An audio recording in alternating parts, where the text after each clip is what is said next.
நான் திராவிட மாடல் அரசை நடத்தி இந்தியாவுக்கே வழிகாட்டுகின்ற முன்மாதிரியான மாநிலம் தமிழகம் என்ற பெருமையையும் புகழையும் தேடி கொடுத்திருக்கின்ற திராவிட முன்னேற்றக் கழகத்தினுடைய தலைவரும் முதலமைச்சருமான ஆருயிர் சகோதரர் மாண்புமிகு தளபதி ஸ்டாலின் அவர்களை மரியாதை நிமித்தம் நான் சந்திக்க வந்தேன். நேற்றிலிருந்து மண்டல வாரியாக சேர்வீர்கள் கூட்டம் போடுவதை பற்றி நான் சொன்னேன். திருச்சி மாநாட்டை சிறப்பாக நாங்கள் நடத்த திட்டமிடுகிறோம். அதற்காக அனைத்து மாவட்டங்களின் செயல்வீர்களையும் நான் சந்திக்க வேண்டும் என்று முடிவெடுத்து நேற்று தான் தொடங்கி வைத்தேன். ஒரு 2000 பேர் கலந்து கொண்டார்கள். 10 மணிக்கு தொடங்கி மாலை 4 மணி வரை நடந்தது. அதற்கு பிறகு பத்திரிகையாளர்களை பார்த்துவிட்டுத்தான் உணவருந்தவே போனேன். ஆகவே எங்களை பொறுத்தமட்டில் இந்த அரசுக்கு எதிராக எந்த கட்டத்திலும் எந்த பிரச்சனையிலும் ஒரு வார்த்தை ஒரு கருத்து விமர்சன கருத்தாக நான் வைத்தது இல்லை, வைக்கவும் மாட்டேன். அதே நேரத்தில் திராவிட முன்னேற்றக் கழகத்திற்கு பக்கபலமாக இருப்போம் என்று தங்கள் தந்தையாரிடம் தலைவரிடம் அவர் இறுதி மூச்சு அடங்குவதற்கு சில நாட்களுக்கு முன்னர் நான் உறுதியளித்ததை மேடையிலேயே ஆமாம் நேற்று கூட சொல்லியிருக்கிறீங்க அப்படின்னு சொன்னார். சொல்லியிருக்கிறேன். ஆகவே என்னுடைய 61 வருட பொது வாழ்வில் 30 ஆண்டுகள் திராவிட முன்னேற்றக் கழகத்திலே பணியாற்றியவன். அதற்கு பிறகு இப்பொழுது 31 ஆண்டுகள் மறுமலர்ச்சி திமுகவை இயக்கிக் கொண்டிருக்கிறேன். இனி இந்துத்துவா சக்திகள், சனாதன சக்திகள் பாரதிய ஜனதா கட்சியினுடைய குடை நிழலில் இருந்து கொண்டு திராவிட இயக்கத்தை தகர்க்க வேண்டும், தமிழகத்திலே அதை எப்படியாவது அழித்துவிட வேண்டும் என்று இமயமலையை கூட அசைத்து விடலாம். ஆனால் திராவிட இயக்கத்தை தமிழகத்திலே இருந்து யாரும் அசைக்க முடியாது என்ற உணர்வு 18 வயதிலே அண்ணாவுக்கு முன்னர் நான் பேசிய அந்த நாளிலிருந்து திராவிட இயக்க கொள்கைகளும் லட்சியங்களும் தான் என்னுடைய நாடி நரம்புகளிலே ஓடுகிற குருதியோட்டத்தோடு என் இதய துடிப்போடு கலந்த ஒன்றாகும். அதனால்தான் கூட்டணியிலே அடல் பிஹாரி வாஜ்பாய் அவர்களும் அத்வானி அவர்களும் கேபினெட் அமைச்சராக நான் வர வேண்டும் என்று சொன்னபோது ஒரு காலம் முடியாது என்று சொன்னவன். அந்த கூட்டணியிலே அண்ணன் முரசொலி மாறனும் நானும் அந்த நேஷனல் அஜெண்டாவிலே கையெழுத்து போட்டிருக்கிறோம். அதிலே காஷ்மீரை பற்றி அந்த அஜெண்டாவிலே ஒரு வரி கிடையாது, வக்ஃபோர்டை பற்றி ஒரு வரி கிடையாது. மதச்சார்பின்மையை தன்மையை ஏற்றுக்கொண்டு உண்மையான மதச்சார்பின்மை காப்பாற்றப்பட வேண்டும் என்றுதான் அந்த நேஷனல் அஜெண்டாவிலே அவர்கள் போட்டிருந்தார்கள்.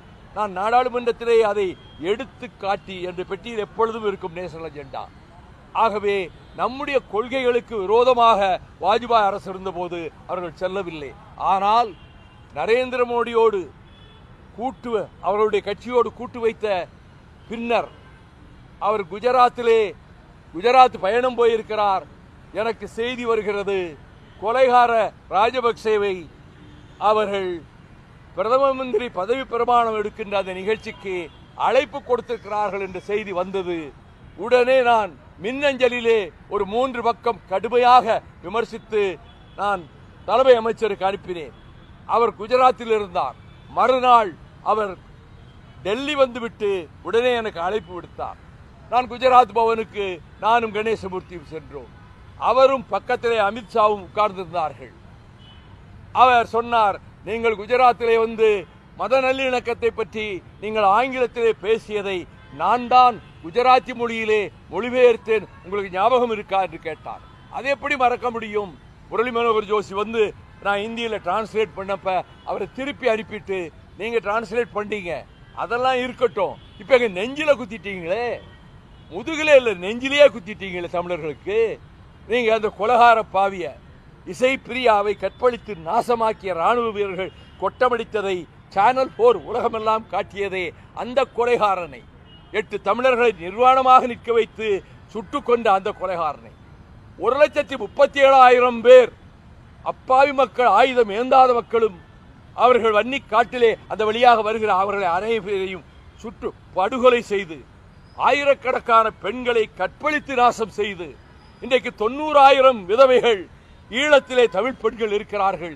இந்த கொடுமைக்கெல்லாம் காரணமான அவனை நீங்கள் உங்கள் பதவி பிரமாணத்துக்கு அழைத்து தமிழர்கள் உலகெங்கிலும் இந்தியாவிலும் ஈழத்திலும் இப்படி ஒரு நிலை இந்திய அரசு பிரதமர் ஏற்றுக்கொண்டாரே, வழக்கம் போல இருப்பவர்களை போலத்தானே இந்த நரேந்திர மோடியும் இருக்கிறார், துரோகம் செய்கிறார் நமக்கு என்று சொல்லிவிட்டு இதற்கு பிறகும் நீங்கள் உடனே அருண் ஜேட்லி பக்க நாடுகளினுடைய நேசமும் நட்பும் நமக்கு வேண்டுமல்லவா என்றார். Mister Jaitley, keep quiet, don't interfere, I am boring my sentiments என்று சொன்னவர் அவர் ஒன்றும் பேசவில்லை. நான் எல்லாம் சொல்லிவிட்டு நான் ஓரளவு விவசாய குடும்பத்திலே கொஞ்சம் வசதியுள்ள குடும்பத்திலே பிறந்து காங்கிரஸ் குடும்பத்திலே பிறந்து திராவிட முன்னேற்ற கழகத்துக்கு வந்தவர். நான் என்னை பொறுத்தமட்டில் ஒரு கொள்கை என்றால் அதிலே உறுதியாக இருப்பவர்.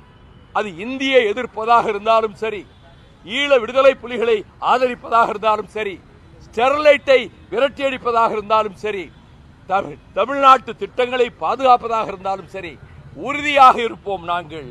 அதே நேரத்தில் இந்த துரோகத்தை நாங்கள் மன்னிக்க முடியாது. நீங்கள் திரும்ப அழைக்காவிடில், வித்ரா பண்ணாவிடில், இல்லை நான் டின்னரை கேன்சல் பண்ணிட்டேன் அப்படின்னாரு. டின்னரை கேன்சல் பண்ணானுங்க, பதவி பிரமாணத்துக்கு தான் அவன் வந்து உட்கார்ந்து இருப்பான்ல. நீங்கள் அப்படி அழைக்கிறதா இருந்தா உங்களை எதிர்ப்பேன், உங்க கூட்டணியிலிருந்து இந்த நிமிடத்திலிருந்து வெளியேறுவேன்.